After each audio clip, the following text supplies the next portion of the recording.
Wanita itu menepuk mukanya berirama dengan jarinya. Ternyata dia menggunakan kod Morse berkomunikasi dengan banduan hukuman mati di mahkamah. Dia bertanya kepada lelaki itu bagaimana dia boleh menyelamatkannya. Selepas lelaki itu menerima mesej itu, balas dengan berkelip. Kerana jumlah maklumat terlalu besar, wanita itu segera menulisnya satu persatu dengan pen. Tunggu sehingga mereka selesai menyampaikan mesej. Perbicaraan sudah tamat. Lelaki dijatuhi hukuman 3 hari pertama sebelum hukuman mati. Tetapi dia langsung tidak panik. Sebab tadi, dia sudah membuat perjanjian dengan wanita itu. Pelan jailbreak yang hebat. Deberik, dia seorang pencuri yang terkenal. Malam itu, Hiaoi mengikut arahan Deberik, datang ke dinding, cari bata yang ditentukan, tolak ke dalam sedikit. Dinding itu perlahan-lahan naik. Terdapat sebuah kereta mewah yang diletakkan di dalam. Hiaoi masuk ke dalam kereta dan segera bergegas ke tempat seterusnya. Selepas melihat papan tanda jalan sejauh 37 km, dia menepi dan berhenti. Kemudian badan menjadi pintu. Buka perlahan-lahan. Kereta berkepak kuat.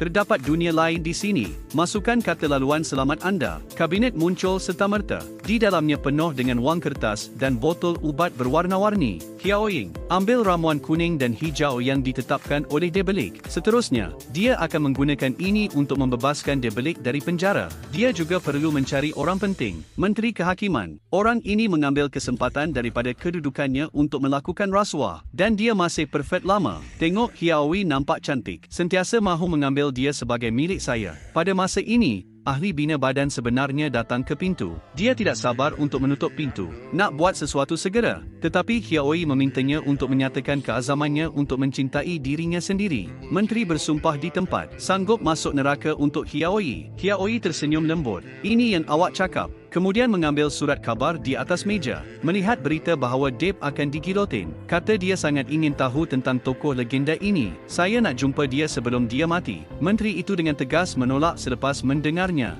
Itu banduan hukuman mati. Makcik saya tiada pilihan selain menggunakan lebih banyak taktik. Dia mengusik menteri dengan hidungnya. Menteri segera bersetuju. Tetapi premisnya ialah dia mesti menemani Xiao Yi. Hiaoi tersenyum jahat. Ini sahaja yang dia mahukan. Malam itu, kedua-duanya datang ke penjara. Menteri baru jumpa alasan. Mengatakan bahawa Deberik akan disoal siasat. Kemudian mereka bertiga masuk ke bilik soal siasat. Selepas 27 minit, Menteri berjalan keluar dengan dingin. Kata Deberik seperti sebatang kayu. Tidak boleh menghidu apa-apa. Warden berkata, sejak dia masuk penjara, begitulah rupanya.